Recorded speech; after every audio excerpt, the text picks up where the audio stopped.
Good morning. Today we have to see chromosomal theory of inheritance. All of you know chromosomes. And what is present in the chromosome? Genes are present in the chromosome.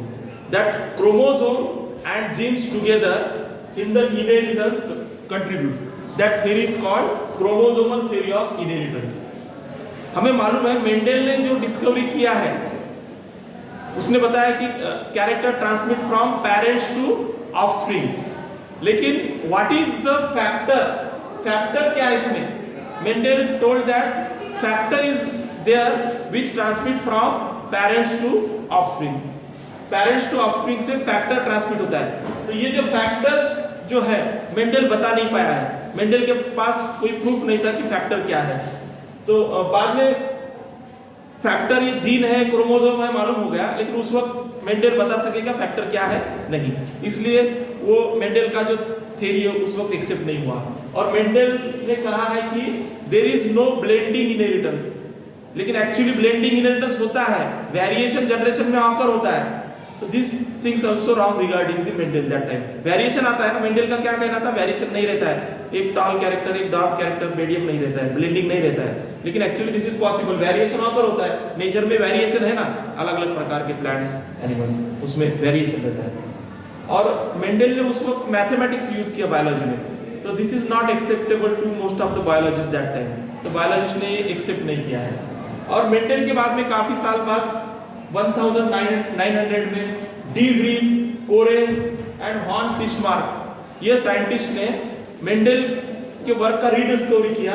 Microscope के जरिए उन्होंने chromosome identify किए, cell division उनको पता चला, meiosis में कैसे movement होता है क्रोमोसोम का, ये सब पता चला. और इससे मेंडल ने जो फैक्टर बोला था वो पता चला कि फैक्टर क्या है, एक्चुअली कौन सा पार्ट रहता है जो नेक्स्ट जनरेशन में ट्रांसमिट होता है. That is told by Mendel factor, but actually that is the chromosome genes. After that, Walter Sutton and Theodore Boveri, इन्होंने कहा है कि behavior of chromosome is parallel to the behavior of the genes. जैसा chromosome का behaviour होगा वैसा jeans का behaviour होगा, जैसा जीन्स का बिहेवियर होगा वैसा क्रोमोसोम का बिहेवियर होगा. क्योंकि हम देखते हैं क्रोमोसोम के ऊपर ही जीन सिचुएटेड होते हैं. All of you getting? Chromosome as well as genes occurs in pairs. Chromosome भी हमें मालूम है पेयर्स में रहते हैं, पेरेंट्स में. और जीन्स भी कैसे रहते हैं? पेयर्स में रहते हैं. दोनों का क्या खासियत है? दोनों भी कैसे रहते हैं? पेयर्स में. Two alleles of genes on homologous chromosomes. Homologous chromosomes यानी two alleles of genes, that is called homologous chromosome. और एक जीन का या क्रोमोसोम का क्या खासियत है? वो पेयर में रहते हैं और सेग्रीगेट होते हैं या सेपरेट होते हैं. क्रोमोसोम में गेट इन पेयर, जीन में get in pair and then they get separated. Gamete form के वक्त क्या हो जाते हैं? वो सेपरेट हो जाते हैं. और गैमेट में सिर्फ एक ही एंट्री करेगा, एक ही क्रोमोसोम एंट्री करेगा, एक ही जीन एंट्री करेगा. करेक्ट ना? क्रोमोसोम के साथ जीन एंट्री करेगा. तो this is called pairing and separation of chromosome. यही तो है chromosomal theory of inheritance. Chromosome inherit होते हैं. क्रोमोसोम क्या होते हैं? इनहेरिट होते हैं, नेक्स्ट जनरेशन में पास होते हैं गैमेट के जरिए. यही क्या है?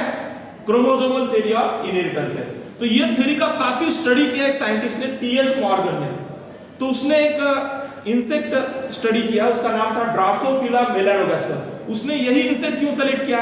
क्योंकि इसका लाइफ साइकिल सिर्फ 2 वीक का है और इसमें सिंगल मैटिंग में काफी सारे लार्ज फ्लाइज प्रोड्यूस होते हैं. तो उसको कम समय में ज्यादा से ज्यादा इंडिविजुअल का स्टडी करने का उसको चांस मिला. और उसने अच्छी तरह से जेनेटिकल स्टडी किया और उसको फिर क्या रिजल्ट मिले उसको. तो इसमें मेल फीमेल भी डिस्टिंग्विशेबल है, इजीली आइडेंटिफाई कर सकते हैं. तो क्रोमोसोम और जीन का क्या खासियत है? क्रोमोसोम भी पेयर में रहते हैं, जीन भी पेयर में रहते हैं. क्रोमोसोम भी सेग्रीगेट होते हैं, जीन भी सेग्रीगेट होते हैं. क्रोमोसोम भी गैमेट में पास होते हैं, जीन भी गैमेट में पास होते हैं. क्रोमोसोम का भी इंडिपेंडेंट एक्सप्रेशन है और जीन का भी इंडिपेंडेंट एक्सप्रेशन. यही तो है क्रोमोसोमल थ्योरी ऑफ इनहेरिटेंस. मैंने आपको लास्ट बार भी कहा था क्रोमोसोमल थ्योरी ऑफ इनहेरिटेंस को हम दूसरा नाम भी क्या दे सकते हैं? Gene theory of inheritance. क्योंकि क्रोमोसोम के अंदर ही क्या रहते हैं? जीन्स रहते हैं. वेरी सिंपल है ये. हमारे बॉडी में कोई प्लांट्स के, लिविंग बीइंग के बॉडी में क्रोमोसोम रहते हैं और वही हेरिडिटी का यूनिट है. वही गैमेट के जरिए नेक्स्ट जनरेशन में पास होते हैं. This is called what? Chromosomal theory of inheritance. Thank you.